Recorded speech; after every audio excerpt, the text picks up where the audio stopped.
What is up, everyone? My name is OJ and welcome to the PE Nintendo chat video. Today we're going to be talking about the Nintendo Switch's first year or first 8-month lineup. I know I've discussed this a little bit before, but I want to go into it. We actually have an updated list of around 100 or so confirmed titles. I remember back when I did mine there was around 60, and there's going to be more coming out. But I want to talk about this because really, this system has me super hyped. I haven't been this hyped for a system since the Nintendo GameCube back in 2001. And I'll give you guys a couple of reasons why I'm super hyped for this system.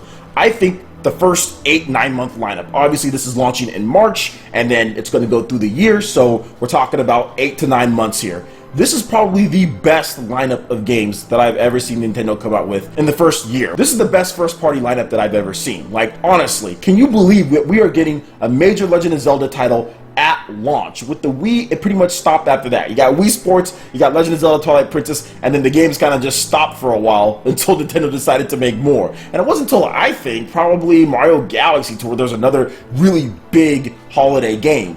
But with Nintendo Switch, we are getting, seriously, we are getting The Legend of Zelda Breath of the Wild. Then right after that in the next month, we're getting Mario Kart 8 Deluxe, which runs 1080p, 60 frames per second, is going to have the all-new enhanced battle mode, and is going to be completely, fully online with good online. Finally with good online. I have faith that Nintendo's going to have an online that's much better than the Wii U's. And we're going to have some invites, we're going to have some voice chat, we're going to have things to where we can actually organize. So I'm really excited for that.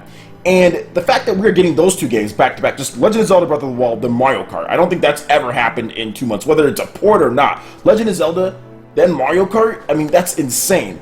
The return of Bomberman. You guys all know Super Nintendo is my favorite console of all time. I think the Super Nintendo just epitomized everything. It had all the genres. It even had the shooters before the shooters, like the first-person shooters before that. It had Doom and stuff like that. So, I mean, to me, the Super Nintendo is so great, and I don't think the Switch can live up to the Super Nintendo. It's hard to live up to the Super Nintendo. I don't think any console can. Bomberman, to me, was one of my favorite. Like, me and my brother, we would rent Bomberman over and over and over and over on the Super Nintendo, and we would play that game all night. When Bomberman Jetters came out on the GameCube, me and my buddy Turtle, we would play that game all night. Bomberman has always had a place in my heart, but Super Bomberman was my favorite. And the fact that they are bringing this game with online play, with co-op, with all that stuff, and it's a full game. It is not just a throwaway game. It is not just a budget release, which Jetters was kind of just a budget release on the GameCube. That was $20. This is a full Bomberman title with a co-op campaign and online multiplayer and more. This is going to be awesome. This is going to be legit Bomberman.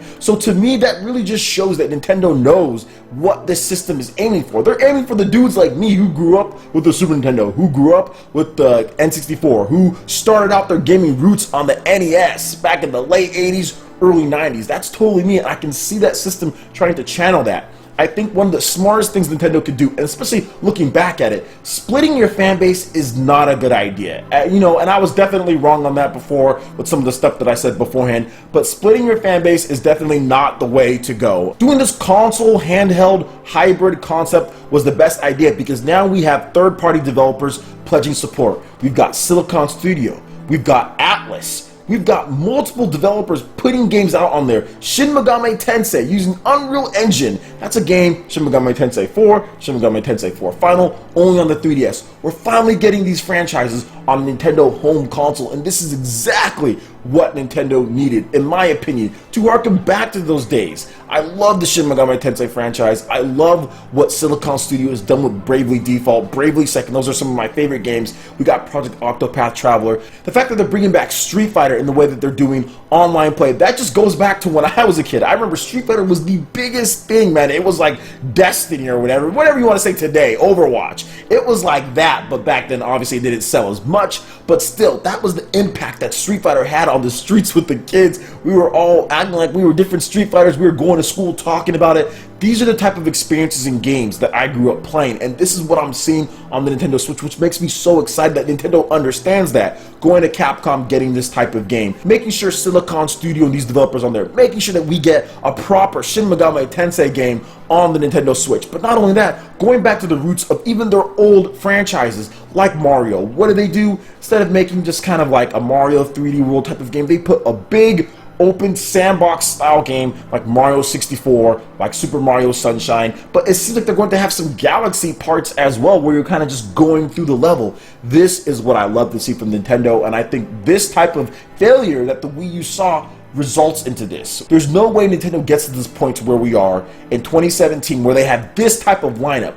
where we're getting Legend of Zelda Breath of the Wild, where we're getting Mario, where we're getting ARMS, brand new IP by the Mario Kart team, where we're getting all of that so soon, in addition to Splatoon 2, in addition to Fire Emblem Warriors, in addition to Xeno 2 and Mario Odyssey. And look, I can go on about Xeno 2, guys. I can go on about Xeno 2. And that's just the first party games that I mentioned. We still got Sonic Mania. We still got Lego City that's coming back out. Probably going to cut down on those load times. I might want to get it at this point. We still got Redout. We still got Fast RMX. We still got stuff like I Am Setsuna, which is once again a harken back to the old school, like the Chrono Trigger RPGs and all of that. I absolutely love that. That's a launch title. We even got stuff like Snipper Clips that they're doing, Has Been Heroes. There's all sorts of games that just kind of go back to what it means to really just be a gamer. It doesn't have all this other stuff in there. And look, I understand modern gaming, it's cool. There's a lot of cool modern games. I understand that. But this system is really tugging at my heartstrings as far as what I would have expected to see from a system back in the day, a system like the Super Nintendo or like the PlayStation.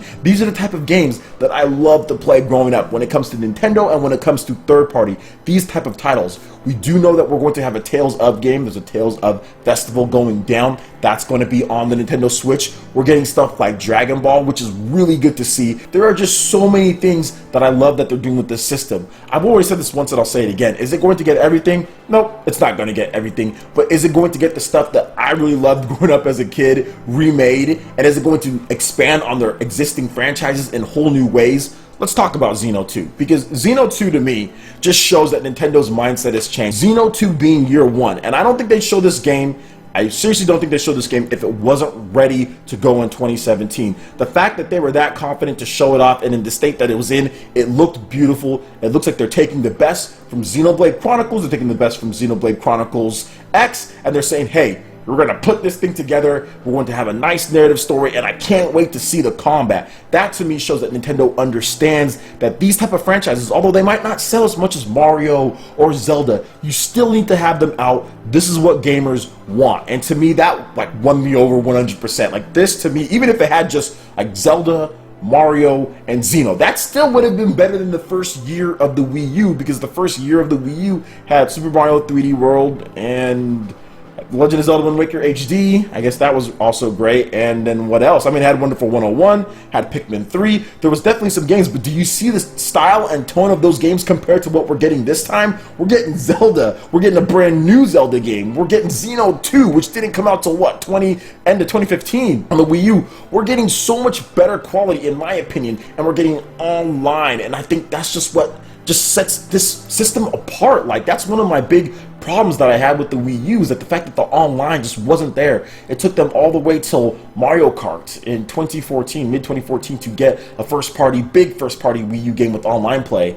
And I'm not counting Wii Sports Club, guys, because that was just handled horribly. But here, we're going to get that Mario Kart in month 2. In the second month, we're going to get that. Not even month 2. In month 1 launch, we're going to get Super Bomberman R with up to 8 players online. This is what I'm talking about, guys, and it just doesn't stop there. I'm pretty sure Fire Emblem Warriors is going to have online as well, and that is coming in 2017. They've already announced for 2018 we're probably going to have No More Heroes, Shin Megami Tensei, and a brand new Fire Emblem game from Intelligent Systems. I love the fact that they announced that, because one of the big problems that they had on the Wii U is it seemed like they put a lot of attention on just the 3DS, and then the Wii U would not get any announcements. But they did mobile and they did the Nintendo 3DS for that Fire Emblem Direct, but they also made sure to say, hey, for all you Switch fans, we've got Fire Emblem Warriors. In addition to that, we also got a brand new Fire Emblem game from Intelligent Systems, and I swear to you guys, that might be the greatest game ever made.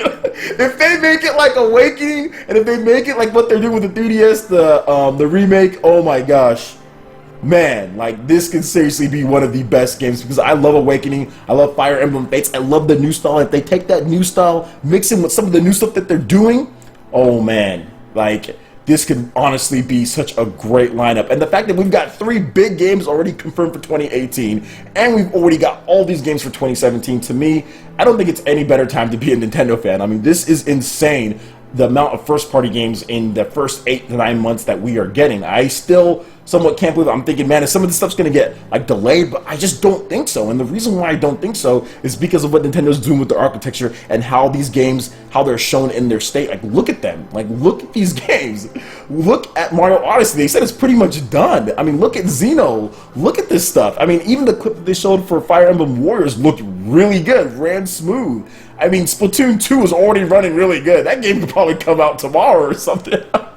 It's insane. It just really is insane how well these games are running, and I think Nintendo really picked the best architecture, the easiest architecture to work for. People talked about third-party developers being happy with this Nintendo Switch. I think the happiest developers out there are Nintendo's first-party developers who are like, oh, we finally have something that where we can run our games, and it can be no problem for the type of art style that we're doing, no issues, we can run 1080p, there's not really going to be any problems. Splatoon, whether it's Xeno, any of these games, they're all going to run great on the Nintendo Switch, using modern architecture, modern APIs and tools, getting help from NVIDIA. I think this was probably the best thing for Nintendo, to take that L with the Wii U, and so we can get this type of system, because the technology that they use with the Wii U, as far as the beaming, the transfer from the TV to the portable, they're having some type of technology like that with Nintendo Switch, as far as putting it on the dock, go straight to the TV, take it off, go straight to the portable, so that they've salvaged some of that technology in addition to adding some really cool stuff. And even if you look at the pictures, like, it just looks so sleek and awesome. Like I said, I'm so hyped for this system, really because of the games. I think the games more than anything make me more hyped for the system, but also the fact that I can take it anywhere on the go. I've talked about this a million times, but the fact that I'll be able to play Legend of Zelda anywhere, I'll be able to play Mario Odyssey anywhere, I'll be able to play all these games. Xeno, I'm going to be grinding on Xeno. You guys know that Xeno's going to be played in portable mode when I'm at work, and I'm going to be grinding. Oh my gosh. It just gives me a little bit of goosebumps even just thinking about the type of possibilities that you can have in my type of lifestyle, as far as what I have to go through and what I do from day to day. It's insane, guys. It really is. We still got much stuff to be unveiled. Obviously, Sonic Mania, we've talked about that. Project Sonic 2017. There's so many games, but let me know what you guys think. What are you most hyped about? Is this your most hyped Nintendo system of all time? What was your most hyped Nintendo system of all time? Or just system in general? I would love to hear your thoughts in the comment section below. Alright guys, that wraps it up for this video here. Go ahead and hit that like button if you did like it. Let me know you guys want more content like this going forward in the future. And subscribe to PlayerEssence for more news, reviews, trailers, tips, and tricks, and everything in gaming. Thank you so much for watching, and we'll see you guys for the next video. Peace!